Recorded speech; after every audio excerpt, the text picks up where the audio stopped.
Hi, I'm Bill Holcomb and thanks for joining me for today's watercolor tutorial all about tips for painting buildings. You can paint along with me by downloading my free sketch in the description, where you will also find a list of materials used in this demonstration. This is a method I would suggest as a tip for painting skies that are quite clear, maybe blue with just a few hints of clouds. Is if you do that with the wash of water first, you will find that the pigment does not dry too quickly on you. Gives you more time to work on the surface of the paper. As you know, some papers absorb the paints very quickly, others are slower. This Arches 300-pound rough I find particularly good because it is sized and it slows down the absorption into the paper, and it is rag paper. It is one of the better quality ones, if not the best, so a little bit more expensive but well worth it.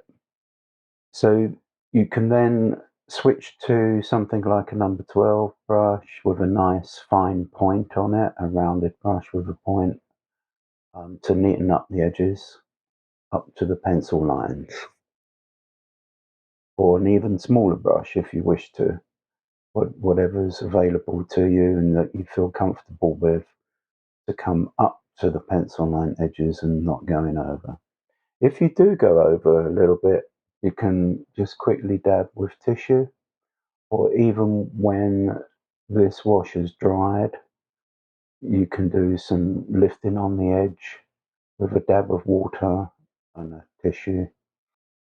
And I would suggest it's always worth having to hand a piece of tissue that you can see on the left-hand side here, um, that you either place down or you have it in your other hand, so that you can dab for any excess water or pigment on your brush, so that you have a comfortable amount that you feel that you can retain control of. So a very simple sky on this occasion. I often would choose a simple sky where there's a building involved and a lot going on in the painting, because I don't want a conflict between a very busy sky and all the detail involved in the buildings. Then for shadow areas, I have a mixture of Winsor blue and light red. That's a good combination for making shadows. Darker still shadows can be achieved with other blues, such as French ultramarine and light red. That gives a good dark shadow. But on this occasion, it's a Winsor blue and light red. So it's more subtle in terms of shadows.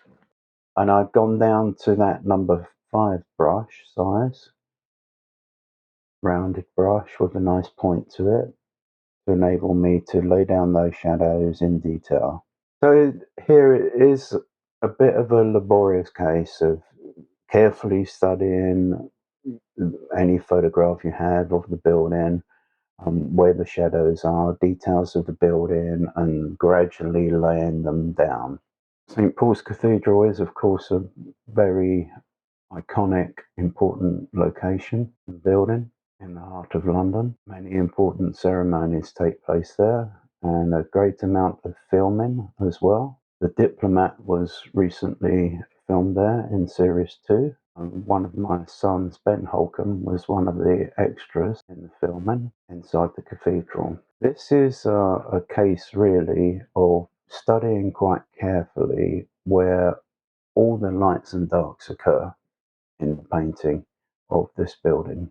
So it's a white, very light structure in terms of tone, and it's brought to life by all the shadows and window areas and so forth, showing light and dark contrast. When we get on much later to the nearby trees and the nice red buses, that will add splashes of colour to the painting and add more interest. You will find amongst my tutorials quite a nice array of subject matters to choose from at various stages of your painting journey, and you will find for complete beginners, medium, a little bit more advanced, and so forth.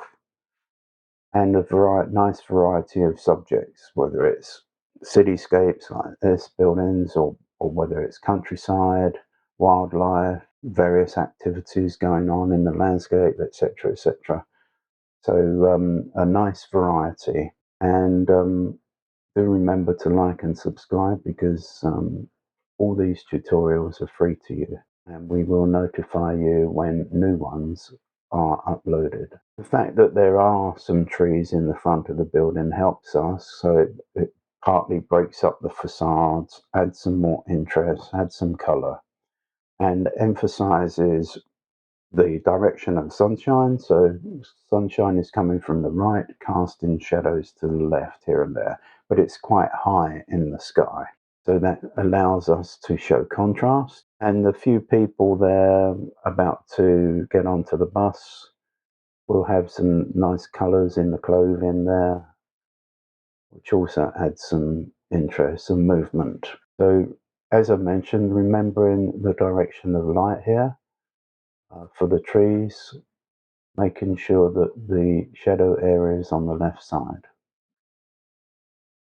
And wet in wet process going on again here. And remember, everything dries lighter than when the pigment is first laid down.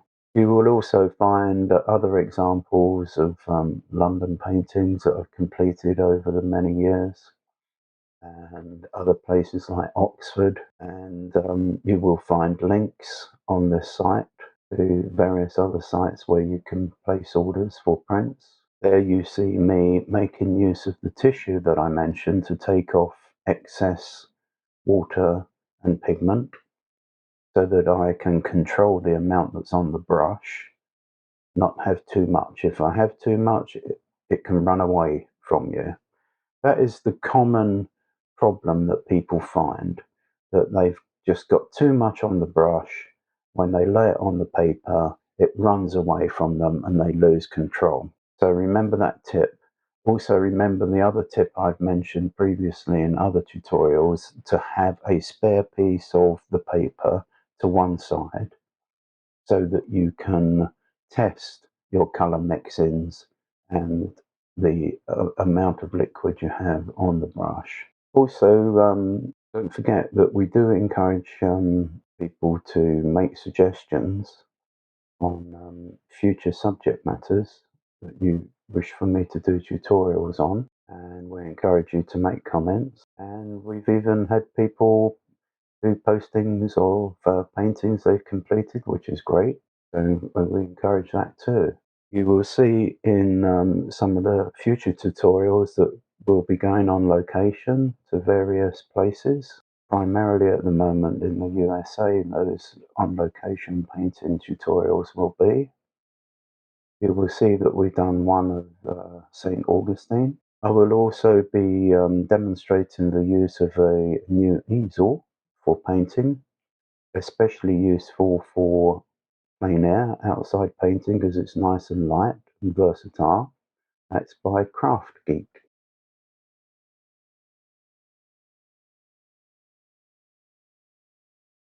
And here we have a completed painting. Quite impactful, I think. Nice and colourful with the red buses. I hope you've enjoyed that, and we look forward to seeing you next time.